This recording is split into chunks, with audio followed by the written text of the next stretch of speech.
In this version of Wonder Woman, Diana is literally the princess of hell. The story begins with two terrified news reporters standing on a balcony, watching an unidentified flying object hovering in the sky.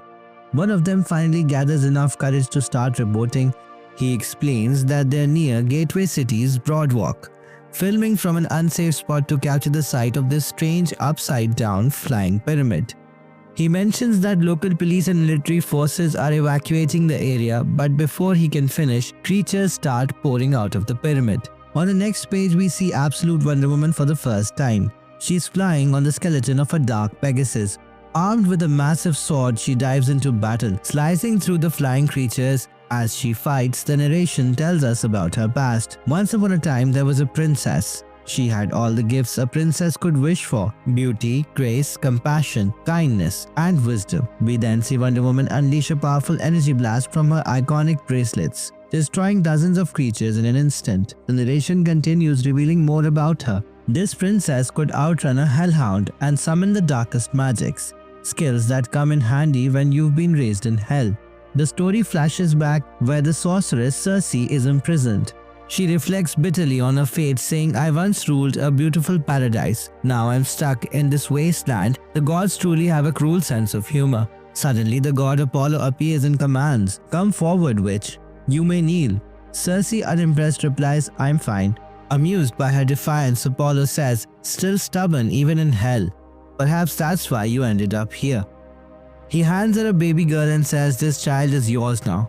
Circe is confused and asks, "Why bring a baby to hell?" Apollo explains, "This is Diana, princess of Themyscira, the last of the Amazons. My father Zeus punished the Amazons for their crimes, and now Diana's home is hell. You will be her guardian. She will never reunite with her Amazon sisters who are imprisoned for eternity." He then adds, "From now on, you may never say the word Amazon." Circe silently observes that Apollo seems scared of the child.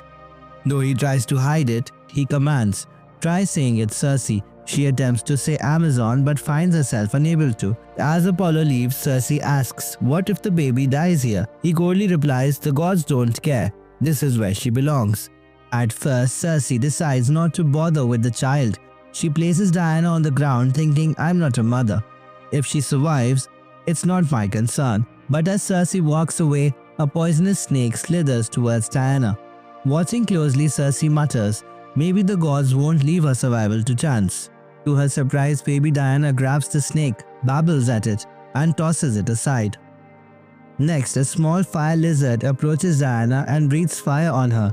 Unfazed, Diana picks up the lizard, pets it, and lets it go. These small moments gradually win Circe over, and she begins to care for Diana. Over time, she becomes a mother figure to her, raising her as her own child.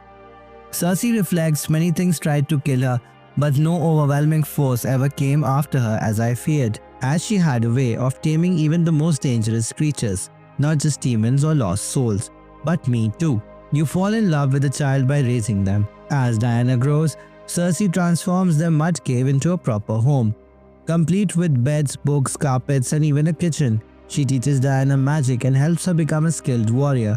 The bond deepens as they build a life together in hell. One day, Diana captures a hellhound, the same type of creature we saw earlier in the story. Curious, she asks Circe, "Where did it come from? They don't usually show up this time of year." Circe replies simply, "I don't know." Circe's thoughts summarize her journey. Raising a child is how you fall in love, but letting them go, that's how you prove your love. The story jumps back to the present where Wonder Woman lands on the ground and tells Pegasus to guard the area. She approaches a soldier and asks, "Are you in charge here?"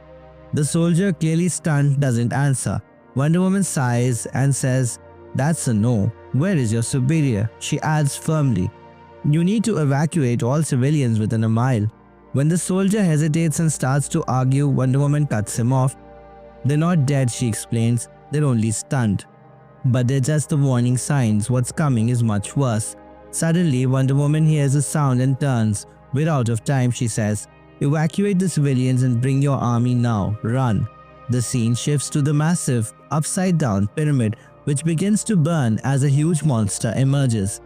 Wonder Woman steps forward and declares, "You're not welcome here, Harbinger Prime." This world will defend itself. I hold the mystical Athena blade, forged by Hephaestus himself. It can send you back to your creator. Leave now and tell whoever sent you that this world is protected." But Harbinger Prime isn't intimidated. "It's not," the creature replies, releasing a powerful shockwave from its mouth. Wonder Woman blocks the attack and Pegasus swoops in to help, blasting the monster with fire.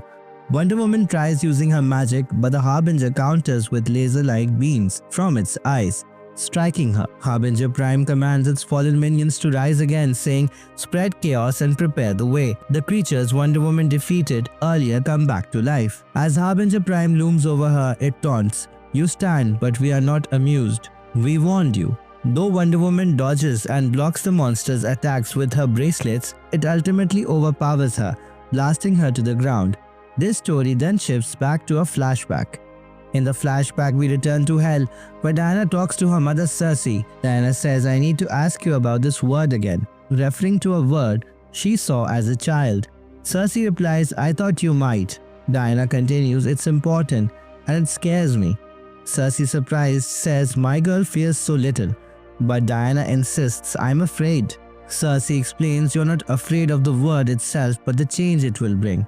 Diana then asks, "How can I feel a word so strongly in my heart when I've never even heard it? How can it mean so much without knowing what it is?" Circe finally says, "Speak the word, Diana. Say it and know. It's who you are." Diana looks up at her mother, grabs her hand and says, "Amazon." The story jumps back to the present, where Diana is battling Harbinger Prime. As she fights, she remembers her mother's words. Circe couldn't say Amazon because Apollo had forbidden her, but she explained to Diana, "It's who you are." Diana, confused back then, had asked, "Why would they ban you from saying it?" Circe had only replied, "Why indeed, my darling girl." Diana realized that the gods feared her, knowing the truth of being an Amazon. Though the full reason remains a mystery for now, back in the present, Wonder Woman rises to her feet. She says firmly, "Amazon." Harbinger Prime mocks her, "Stand down, warrior. You've lost. Leave now. We must prepare. This world belongs to us." But Diana stands her ground. "No," she says. The monster warns, "We'll keep hurting you if you continue." Diana responds, "Then do it. I'm not stopping." The narration shifts back to Circe's thoughts. "Proving your love means letting your child go, arming them with everything they'll need to become their true self, watching them change the world." As these words echo, Diana flies into the air holding a fierce, demonic-looking lasso. She declares to the beast, "I am Diana of Themyscira, last of the Amazons, daughter of Circe, princess of Hell, witch of the wild isle. You will not take this world while I still breathe." With that, Absolute Wonder Woman issue 1 ends, leaving us with an incredible first look at this bold alternate version of Wonder Woman.